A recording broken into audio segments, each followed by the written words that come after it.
Assalamu alaikum wa rahmatullahi wa barakatuhu. Sourate 5, Al-Maïda. La table servie. Au nom d'Allah, le tout miséricordieux, le très miséricordieux. Ô les croyants, remplissez fidèlement vos engagements. Vous est permise la bête du cheptel, sauf ce qui sera énoncé comme étant interdit. Ne vous permettez point la chasse alors que vous êtes en état d'ihram. Allah, en vérité, décide ce qu'il veut. Ô les croyants, ne profanez ni les rites du pèlerinage dans les endroits sacrés d'Allah, ni le mois sacré, ni les animaux de sacrifice, ni les guirlandes, ni ceux qui se dirigent vers la maison sacrée cherchant de leur Seigneur grâce et agrément. Une fois désacralisés, vous êtes libres de chasser. Et ne laissez pas la haine pour un peuple qui vous a obstrué la route vers la mosquée sacrée vous inciter à transgresser. Entraidez-vous dans l'accomplissement des bonnes œuvres et de la piété, et ne vous entraidez pas dans le péché et la transgression. Et craignez Allah, car Allah est, certes, dur en punition. Vous sont interdits la bête trouvée morte, le sang, la chair de porc, ce sur quoi on a invoqué un autre nom que celui d'Allah, la bête étouffée, la bête assommée ou morte d'une chute ou morte d'un coup de corne, et celle qu'une bête féroce a dévorée, sauf celle que vous égorgez avant qu'elle ne soit morte. Vous sont interdites aussi la bête qu'on a immolée sur les pierres dressées, ainsi que de procéder au partage par tirage au sort au moyen de flèches, car cela est perversité. Aujourd'hui, les mécréants désespèrent de vous détourner de votre religion. Ne les craignez donc pas et craignez-moi. Aujourd'hui, j'ai parachevé pour vous votre religion et accompli sur vous mon bienfait. Et j'agrée l'islam comme religion pour vous. Si quelqu'un est contraint par la faim, sans inclination vers le péché, alors Allah est pardonneur et miséricordieux. Il t'interroge sur ce qui leur est permis. Dis, vous sont permises les bonnes nourritures, ainsi que ceux que capturent les carnassiers que vous avez dressés, en leur apprenant ce qu'Allah vous a appris. Mangez donc de ce qu'elles capturent pour vous, et prononcez dessus le nom d'Allah. Et craignez Allah, car Allah est, certes, prompt dans les comptes. Vous sont permises, aujourd'hui, les bonnes nourritures. Vous est permise la nourriture des gens du livre, et votre propre nourriture leur est permise. Vous sont permises les femmes vertueuses d'entre les croyantes, et les femmes vertueuses d'entre les gens qui ont reçu le livre avant vous, si vous leur donnez leur mare, avec contrat de mariage, non en débauché, ni en preneur d'amante. Et quiconque abjure la foi, alors vaine devient son action, et il sera dans l'au-delà du nombre des perdants. Ô les croyants, lorsque vous vous levez pour la salate, lavez vos visages et vos mains jusqu'aux coudes. Passez les mains mouillées sur vos têtes et lavez-vous les pieds jusqu'aux chevilles. Et si vous êtes pollué, junub, alors purifiez-vous par un bain. Mais si vous êtes malade ou en voyage, ou si l'un de vous revient du lieu où il a fait ses besoins, ou si vous avez touché aux femmes et que vous ne trouviez pas d'eau, alors recourez à la terre pure. Passez-en sur vos visages et vos mains. Allah ne veut pas vous imposer quelque gêne, mais il veut vous purifier et parfaire sur vous son bienfait. Peut-être serez-vous reconnaissant. Et rappelez-vous le bienfait d'Allah sur vous, ainsi que l'alliance qu'il a conclue avec vous, quand vous avez dit « Nous avons entendu et nous avons obéi ».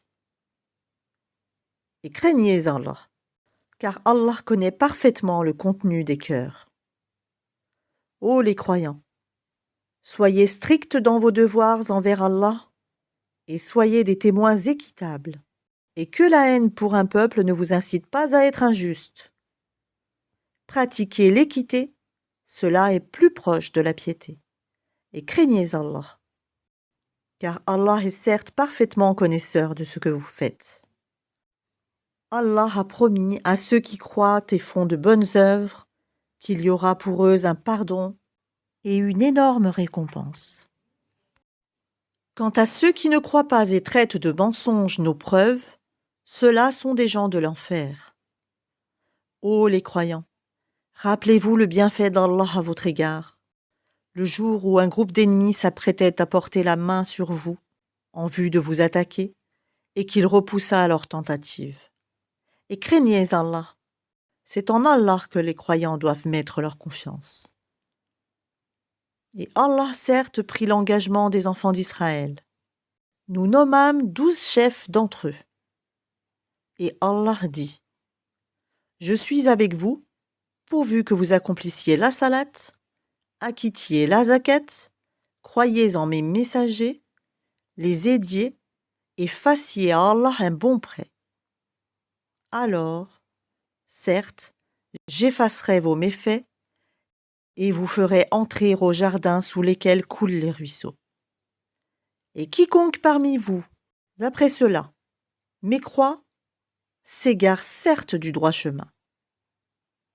Et puis, à cause de leur violation de l'engagement, nous les avons maudits et endurci leur cœur. Ils détournent les paroles de leur sens et oublient une partie de ce qui leur a été rappelé. Tu ne cesseras de découvrir leur trahison, sauf d'un petit nombre d'entre eux. Pardonne-leur donc et oublie leurs fautes, car Allah aime, certes, les bienfaisants. Et de ceux qui disent « Nous sommes chrétiens », nous avons pris leur engagement. Mais ils ont oublié une partie de ce qui leur a été rappelé. Nous avons donc suscité entre eux l'inimité et la haine jusqu'au jour de la résurrection. Et Allah les informera de ce qu'ils faisaient. Ô gens du livre, notre messager, Mohammed, vous est certes venu, vous exposant beaucoup de ce que vous cachiez du livre, et passant sur bien d'autres choses. Une lumière et un livre explicite vous sont certes venus d'Allah. Par ceci, le Coran, Allah guide au chemin du salut ceux qui cherchent son agrément. Et il les fait sortir des ténèbres à la lumière par sa grâce. Et il les guide vers un chemin droit. Certes sont mécréants ceux qui disent « Allah, c'est le Messie, fils de Marie. » Dit « Qui donc détient quelque chose d'Allah pour l'empêcher s'il voulait faire périr le Messie, fils de Marie, ainsi que sa mère et tous ceux qui sont sur la terre ? À Allah seul appartient la royauté des cieux et de la terre, et de ceux qui se trouvent entre les deux. Il crée ce qu'il veut, et Allah est omnipotent. Les Juifs et les chrétiens ont dit « Nous sommes les fils d'Allah et ses préférés. » Dit « Pourquoi donc vous châtie-t-il pour vos péchés ? En fait, vous êtes des êtres humains d'entre ceux qu'il a créés. Il pardonne à qui il veut et il châtie qui il veut. Et à Allah seul appartient la royauté des cieux et de la terre et de ce qui se trouve entre les deux. Et c'est vers lui que sera la destination finale. Ô gens du livre, notre messager, Mohammed, est venu pour vous éclairer après une interruption des messagers, afin que vous ne disiez pas « Il ne nous est venu ni annonciateur ni avertisseur ». Voilà, certes, que vous est venu un annonciateur et un avertisseur. Et Allah est omnipotent. Souvenez-vous, lorsque Moïse dit à son peuple « Ô mon peuple, rappelez-vous le bienfait d'Allah sur vous, lorsqu'il a désigné parmi vous des prophètes, et il a fait de vous des rois, et il vous a donné ce qu'il n'avait donné à nul autre au monde. Ô mon peuple, Entrez dans la terre sainte qu'Allah vous a prescrite, et ne revenez point sur vos pas, en refusant de combattre, car vous retourneriez perdants. » Ils dirent: Ô Moïse, il y a là un peuple de géants. Jamais nous n'y entrerons jusqu'à ce qu'ils en sortent. S'ils en sortent, alors nous y entrerons.